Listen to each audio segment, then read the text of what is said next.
To nearly everyone, the Moon appears to be a sterile, gray, unchanging world. But while the Moon has remained largely unchanged during human history, our own understanding of it has evolved dramatically.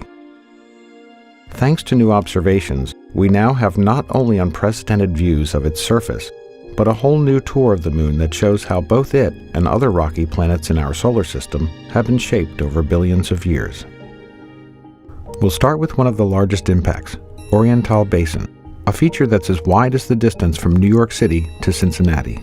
Using new elevation measurements, we can clearly see the effects of what is likely the last giant impact event in lunar history, with its outer mountain rings rising many kilometers above the lowest points inside the crater.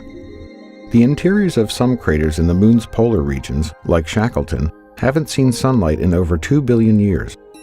However, new measurements have created our best yet maps of these types of craters, allowing us to see deep into the shadows of this surprisingly young-looking impact crater in the south that's more than twice as deep as the Grand Canyon. Some impacts are invisible for other reasons.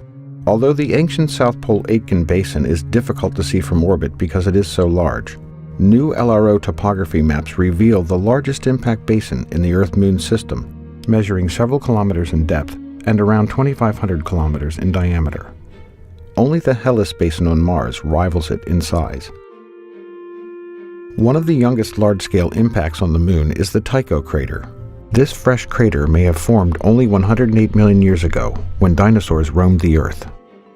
We now also have an extreme close-up view of the crater's central peak, revealing a mountain with sharp edges, building-sized rocks, and a central boulder about the size of a baseball stadium. The Aristarchus Plateau is another recent lunar formation that has long interested scientists and astronomers.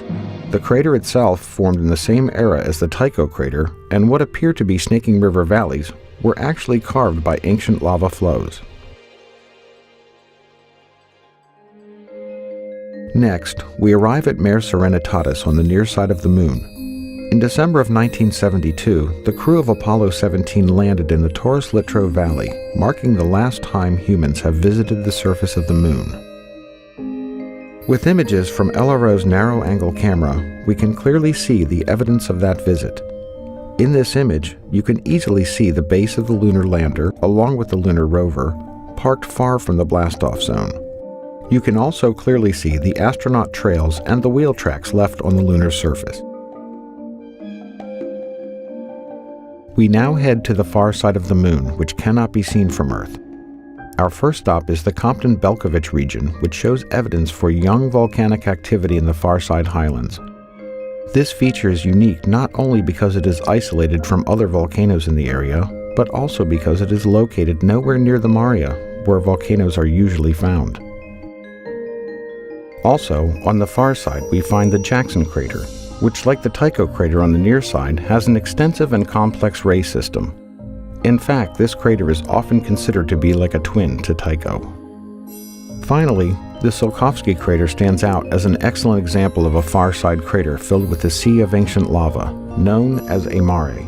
It is particularly interesting to scientists and other observers because of its isolation from other similar craters, as well as its beautiful central peak.